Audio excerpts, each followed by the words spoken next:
Hey, so this is a bit of a spontaneous video. It's really random. I wasn't even anticipating making this one tonight, but I thought, why not? It's a bit different, and it's a good time to do it because with the pandemic, everything's been affected, and one thing is sports with crowds. I think I may have made a video actually on this specific subject, so I won't talk in great detail about that, but boxing has been affected in that sense because you have far smaller crowd numbers. You have the trainers and so on are wearing the masks. It's somewhat changed the dynamic of the sport, but the sport hasn't totally gone. I haven't really followed the sport carefully probably since Tyson Fury versus Deontay Wilder 2, but I have long been a boxing fan. Now, when I say fan, I consider my fandom, for want of a better word, to be an interest in the sport, an interest in boxing history. I won't claim I'm the most up to date with current fight politics. I couldn't say, for example, exactly what's happening in the middleweight division or the welterweight division right now. I don't follow it that closely. And like I say, I haven't watched a fight for a while. I never watch pay-per-view. I usually watch fights on YouTube or on DVD for fighters that I have. I've long been interested in sport, probably about 20 years. I'm 35. I've had a little bit of experience of it myself. I've had a fight which I was not successful in. I lost. But it was a very useful experience. I made a video about that. It was amateur level, of course, white collar boxing. It was a fight. There were real risks involved, and it was a useful experience. And like I said, I'm now in my mid 30s. It hasn't totally evaporated from my radar. I would still like to do something around boxing. I have no idea what. I'm realistic. I know at this age it's highly unlikely that I'll get into a proper boxing career. But even if I just had some sparring work or something like that, would be good. There are a lot of things that I find very compelling about the sport. You have athletic prowess, you have courage, you have integrity. There is a lot of things actually which boxing fans can see that maybe other people don't see. Other people just see a violent sport and they think it's barbaric. I'm not going to lie, boxing is it's an aggressive sport. That's what it is. Um, but I want to talk a little bit about my, I guess you could say, love-hate relationship with it. Um, this is why perhaps I don't consider myself a major fan because there is some aspects of the sport I still have a problem with. There is corruption. There absolutely is corruption, sometimes due to unpopular decisions, sometimes due to fixed fights, that sort of thing. I think the influence of the mob is probably a lot less than it was in, say, the 50s and the 60s. But I think it's still there on some level. I mean, organized crime on some level.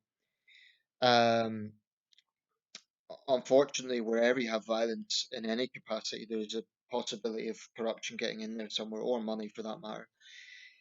So that's one thing. There is also a kind of social culture within the world of boxing that I dislike, coming from fans.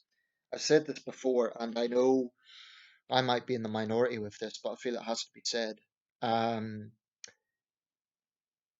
when people look at boxing in a negative light, they think about the violence. The violence doesn't bother me because that is part and parcel of defend yourself at all times. It's a combat sport. It's equal insofar as you have two guys in there. They've trained up. They know what they're getting into. It's very different from blood sports with animals. The animals have no choice. Boxers do. These are consenting adults. Okay, you have junior levels as well, but they're consenting people who know what they're doing. Um, there are still, of course, real risks there, but sometimes I see attitudes from fans that really, to be honest, polarizes me as a fan because I think it reflects negatively on the overall atmosphere of the sport. What I mean by that is Sometimes you get a very ugly jingoistic mentality. You definitely get a mob-like mentality sometimes. And one thing I really loathe, is the disrespect that's shown to fighters. Now, what I mean by that is, and I'll give an example of this: Jeff Horn versus Manny Pacquiao 3 years ago. It was a controversial decision. Most people felt that Pacquiao had won the fight. I only saw it once or twice. I feel that's probably true. I feel because it was in Brisbane, so there was controversy around it for bias. But what I found troubling about that was the level of animosity leveled at Jeff Horn. Now, if if a fighter is involved in a controversial decision, in all likelihood, it's because his judges have thought a certain way, and they could be corrupt, they could be wrong. But what I don't understand is the hatred and animosity leveled towards the fighter himself. What's a fighter supposed to do? If you win a controversial fight, do they really expect, using that example, do they really expect Jeff Horn to just say, "Oh yes, Manny won. I'll be humble and just give up my title"? It's ridiculous. Maybe he should have had a rematch. Maybe that should have settled the controversy. But when you get a very popular fighter and a legendary fighter like Manny Pacquiao, there is a tendency for people to think he can walk on water. Now, Pacquiao, I would argue, 3 years ago was by no means at his best. So he wasn't on top form. And people criticize Jeff Horn for dirty fighting. Maybe that's true, but the implication of that is Manny Pacquiao's a clean fighter. He's not. I'm a huge Pacquiao fan, right? I really am, but let's not pretend Pacquiao's always been a clean fighter, because he hasn't. But it got quite ugly at one point. Some enraged Pacquiao fans were even insulting his pregnant wife. Um, I think boxers have tough skin. They have very strong mental toughness. They have to. If you're going into a boxing ring and you get thousands of people booing you, and you're not just fighting your opponent, it takes a real man to face that sort of situation.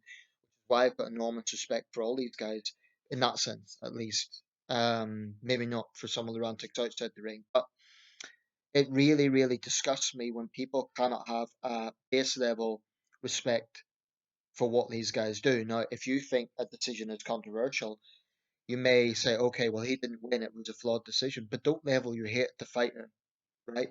Because all they can do is fight. You can't blame them for the decision. That's one of the biggest issues I have with that sort of, and it's happened before. So yeah, there is corruption, and people are right to be angry about that, especially if they pay money, for if they go into a crowd, they've been and they feel cheated, they've a right to be angry, but don't level it at the fighter. But also it can get nationalistic sometimes, and I don't like nationalism. I don't like that sort of jingoism. Unfortunately, I've seen it in my country when British guys have fought other fighters from around the world, and they make the ring entrance and their national anthem comes on, and then some British fans boo that anthem. I think that's embarrassing. I've seen it from David Hay fans. I've seen it from Tony Bellew fans. It's it shows all the ugly side of our sporting culture, and it's embarrassing, quite frankly. I was disgusted by the way the Klitschko's were treated in this country. Disgusted. Not so much with the Joshua fight, there was a lot of respect there, and that's why that was such a great, great fight. Not only was it a great fight in itself, but there was genuine respect there. Um, that was an all-round great event. But there's been other events that the Klitschko's have been involved in the UK where I'm embarrassed as a Briton to see the way they were treated. And then you can see this in other times in boxing history. So that sort of yobbish behavior from some fans, getting drunk, hurling insults at fighters, and then riots. If you go to a boxing match and start a riot, I'm sorry, but you're a loser. It's just a very sad, pathetic thing to do. My attitude is, if you want to fight, then get into the ring. You know, when you get boozed up and start throwing beer cans or chairs or whatever, and there's women present, sometimes children as well, what does that say about you? So I have zero respect for those sort of fans. I also think the world of boxing needs to take a much tougher line on them. Football's been forced to clean up its act. It should be the same in boxing. The same should apply for racism in the sport, which is still there. It's not as rampant as it was in the past, thank goodness, but it is there. I don't want to be overtly negative. There's still a lot of good things about the sport. There's still a lot of things that are compelling, but I admit that these aspects, they anger me and they polarize me because as a boxing fan myself, I respect fighters. I respect the courage it takes. I don't care if they're amateur level or world champion, world championship boxing. The guts it takes to get between those ropes warrants respect. And there's a real fake attitude from some fans. When a fighter is paralyzed in the ring, we know this is a dangerous sport when he ends up in hospital or it's a very serious injury, then everyone is like, "Oh, hope he gets better soon," and thoughts with his family, and it's all very warm and conciliatory tones. Some of the very same people, I have no doubt, would be calling fighters tomato cans and cards and bums. So I get that if people don't like an individual fighter, that's one thing, but there has to be a base respect there for what these guys go through. Now, there's some fighters I dislike. I don't like their personalities. I think they're arrogant. And, some fighters are thugs outside the ring too. A prize fighter who uses his fists on a woman, for example, is a piece of shit. However, in terms of the ring, in terms of the principle there has to be a base respect for what these guys go through. And it's not always there. Now, I don't want to exaggerate. I'm not making out that there's an ugly environment in every fight. Far more often than not, that's not there. Two guys train hard, they have a good fight, the fans appreciate it, and that's that. That's the way it should be. But too often we get this situation where there is a disgusting level of disrespect towards fighters, and also sometimes referees. Being a referee is a very, very tough job. I don't think that any fighter, referee, or judge for that matter should have personal threats or anything like that. If you're angry with a decision, then there should be a sort of an accountability process within the sport to be more democratic for the fans. So I totally support that. But say, for example, there's been a particularly controversial decision, there should be a review into it. But